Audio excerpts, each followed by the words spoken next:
Okay, I'm trying to make this video here. First Timothy, I exhort, therefore, that first of all, supplications, prayers, intercessions, and giving of thanks be made for all men. And so every free will worshiper on the planet, so well, that means everybody on the planet. Well, it doesn't mean everybody on the planet. First of all, what you got to do, first of all, it says be made for all men. It's actually concerning huper, panton, anthropon, concerning all men. So first thing you got to do to know this doesn't mean all men is to look up all men, look up the phrase all men. You can do it in 2 seconds. Everybody's got the internet now in their pocket. Just look up the phrase all men in the Bible and you'll see that almost never this phrase means every single person on the planet. If you go to, like, I think Acts 2:17, I think it is, Paul's on Mars Hill, he talks about every person, all the inhabitants of the earth.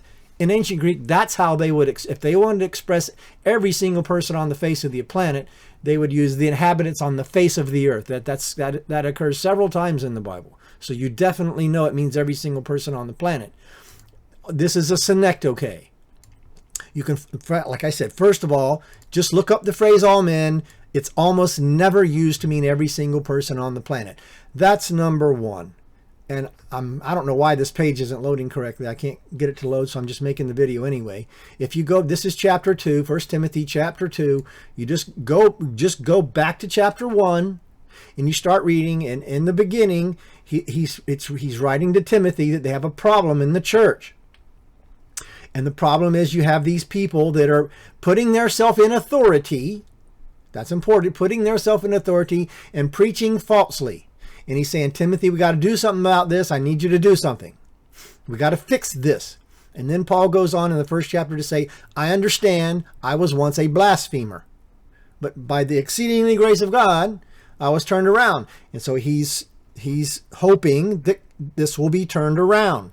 And he goes on to say, I don't want them to throw out of the church like I did. I think it's Alexander and, oh my gosh, the name just escaped me. But it's right at the last verse of chapter 1. I can't show you right now. My internet isn't working right, or this page I use, internet site I use isn't working right. And so then when after that he says the problem, and he doesn't want to throw them out of the church, and he understands. This is why at the beginning of chapter 2, and there shouldn't be a chapter division there, but there is, I exhort thee therefore first of all.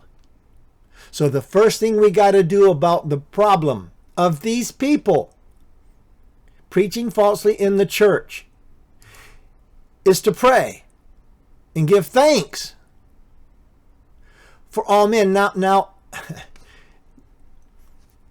for kings and for all in authority. Now, why on earth, if Paul's got a problem in this church of these certain men in authority preaching falsely, why would you pray for some king in Africa or Nero or from some king of a country far away so that they would live a quiet and peaceful life? Why? That's just dumb. Paul wouldn't do that. So the context they're talking about the men in the church. So that way they lead a quiet and peaceful life because there's no strife in the church. I mean, duh. And then what you got to do is for kings and all in authority. Those are the all men. Because, again, the Bible, there was no English 2,000 years ago. This is ancient Greek. So they're referring to those men that they're talking about that they're having the problem with. Now, one thing you can do, and I'll show you, you can go here. McClintock and Strong's Biblical Cyclopedia. These books are like $900. If you buy a set, there's like 10 of them, or 9 or 10 of them. But you can get it for free online, McClintock and Strong's Biblical Cyclopedia.com. And what you do is you come down here and you go to the K's right here, the K's. And then you go to king. It's down here. King, right here. And then you read about how all the word king and how it's used in the Bible. And lo and behold, You come right down here. So governors in the church, 1 Timothy 6. And looky here. 1 Timothy 2:1. It was used to invest with regal authority by their fellow peers. By their peers. Not the king of a country or a nation. They use the term to mean like a leader in like a group of their fellows. And let's 1 Timothy 2, right there. I exhort thee first. You can read it. First of all, supplications, prayers, intercessions for all men in authority. They're talking about in the church, not Nero. Praying for some king in Africa isn't going to get them peace in their church. So it's not everybody on the planet. That's number 2. Now you go down here to verse 6. And this is a weird one. You have to read the Greek. For there is one God, one mediator, Christ Jesus, the man Christ Jesus, who gave himself a ransom for all. And it says to be testified in due time. But that's the Greek word martyrion, which is where we get the word martyr. So in Greek it says panton, to or ta, martyrion. All the martyring ones. Here it says testify, because they're testifying.